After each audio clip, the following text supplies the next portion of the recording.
अचानक दरवाजे की कुंडी खटखटाई। खट खट खट। कौन है? पता नहीं कौन है। इतनी रात गए। बड़बड़ाते हुए रमा देवी ने दरवाजे के बीच बने झरोखे से झांकते हुए देखा। अरे पायल, तुम इतनी रात गए? जानती हो 2 बज रहे हैं। अच्छा बताओ क्या हुआ? आंटी जी, वो अचानक बाबूजी की तबीयत खराब हो गई है। उन्हें अस्पताल लेकर जाना होगा। आंटी जी, अंकल जी से कहिए ना, वह अपनी गाड़ी से उन्हें। बात बीच में ही काटते हुए सावित्री देवी बोली, वह क्या है बेटा, इनकी भी तबीयत खराब है। अभी दवाई देकर बड़ी मुश्किल से सुलाया है। ऊपर से गाड़ी भी ठीक नहीं है। तुम चौक पर चली जाओ, वहाँ से कोई ऑटो रिक्शा मिल जाएगा। क्या चौक पर?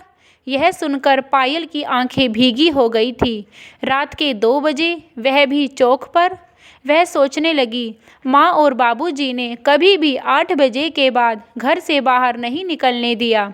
कारण अक्सर माँ बाबूजी समझाते हुए कहते थे कि बेटा, ये समय असामाजिक तत्वों के बाहर घूमते हुए शिकार करने का ज़्यादा होता है। लेकिन आज तो मुझे जाना ही होगा। माँ को घर में ढांढस बंधा कर आई हूँ। मुझे बेटी नहीं बेटा मानते हैं मेरे माँ और बाबूजी, तो मैं कैसे पीछे हट सकती हूँ। लेकिन मन में अक्सर अकेली लड़कियों के साथ होती वारदातों की खबरें पायल के मन में होने वाली शंका को और बढ़ा रही थी।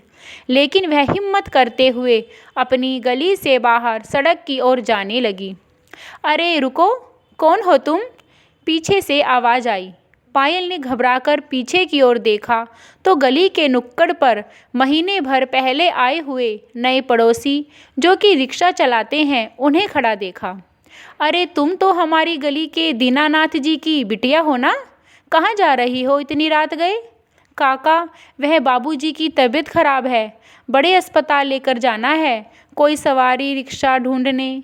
क्या दीनानाथ जी की तबीयत खराब है? तुम घर चलो वापस, कहते हुए जंजीर से बंधे अपने रिक्शे को खोलने लगे। पायल तुरंत घर पहुंची और बाबूजी को सहारा देकर उठाने की कोशिश ही कर रही थी कि रिक्शा वाले भैया अंदर आ गए। आइए दीनानाथ जी। सहारा देते हुए दीनानाथ जी को पकड़ते हुए रिक्शे वाले ने कहा। अरे भाभी जी, बिटिया, कुछ नहीं, सब कुछ ठीक है, अभी डॉक्टर के पास पहुंच जाएंगे। तीनों को पिछली सीट पर बिठाकर रिक्शे को तेजी से पैडल मारकर खींचने लगा। अस्पताल पहुंचकर पायल के साथ डॉक्टरों के आगे पीछे भागकर दीनानाथ जी को भर्ती कराया। देखिए, थोड़ा बीपी बढ़ा हुआ था। डॉक्टरों ने उन्हें दवाई सहित थोड़ा आराम करने को कहा। डैडी के पास बैठी पायल को अपनी आंखों सामने शाम की वह तस्वीर नज़र आ रही थी जब बगल वाली रमा आंटी अंकल के साथ खिलखिलाकर गाड़ी से उतरी। तब ना तो गाड़ी खराब थी, ना ही अंकल जी की तबीयत। बस देखिए, यह इंजेक्शन मंगवा लीजिए, डॉक्टर ने एक पर्ची पायल की ओर बढ़ाते हुए कहा। यहाँ दीजिए डॉक्टर साहब। रिक्शा वाले ने यह पकड़ कहकर पर्ची पकड़ ली। तुम मम्मी पापा के साथ रहो, हम अभी लेकर आए बिटिया। और वह बाहर की ओर तेजी से निकल गया। पायल एकटक उसकी ओर देखती रही। एक छोटा सा टीन की चद्दर वाले मकान में रहने वाला रिक्शा वाला। गली में सभी के घर 2-3 मंजिला मकान वाले थे। सभी के घरों में मार्बल पत्थरों की सजावट थी, तो किसी के घर में टाइल्स की। बस वही एक झोपड़ी नुमा घर अजीब सा लगता था। लो डॉक्टर साहब, अचानक रिक्शे वाले की आवाज़ आई। डॉक्टर ने इंजेक्शन लगाया और आराम करने के लिए कहकर चला गया। सुबह 6 बजे तक डॉक्टर साहब ने तकरीबन 4 बार बीपी चेक किया। सभी समय सुधार था, इसलिए डॉक्टर साहब ने उन्हें घर जाने की अनुमति दे दी। वापसी रिक्शे पर लेकर रिक्शे वाले ने बहुत सावधानी से दीनानाथ जी को जैसे ही घर तक छोड़ा और चलने को हुआ, तभी पायल ने पर्स निकालकर 500 का नोट उसकी ओर बढ़ाकर कहा, लीजिए काका। यह क्या कर रही हो बिटिया? हम इन कामों के पैसे नहीं लेते। मतलब?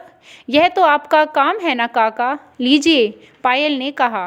बेटा, हमारे परिवार के जीवन यापन के लिए सुबह से शाम तक हम मेहनत कर उस ऊपर वाले की दया से कमा लेते हैं। ज़्यादा का लालच नहीं है, वह ऊपर वाला सब इंतज़ाम कर देता है हमारा पेट भरने का। और वैसे भी हम एक गली में रहते हैं, तो हम दोनों तो पड़ोसी हुए ना। और वह पड़ोसी किस काम का जो ऐसी स्थिति में भी साथ न दे, कहकर पायल के सिर पर हाथ फेर कर वह चलने लगा। पायल भीगी हुई आंखों से आंसू पोंछते हुए ऊपर वाले की ओर देखकर बोली, सच कहते हैं बाबूजी, आप किसी न किसी रूप में आकर ज़रूर मदद करते हैं। आपका बहुत बहुत धन्यवाद जो ऐसे पड़ोसी दिए। पड़ोसी हो तो ऐसे। वीडियो पसंद आई हो तो प्लीज़ मेरे चैनल को सब्सक्राइब करें। वीडियो को अंत तक देखने के लिए बहुत बहुत धन्यवाद। वीडियो को लाइक और शेयर भी करिए।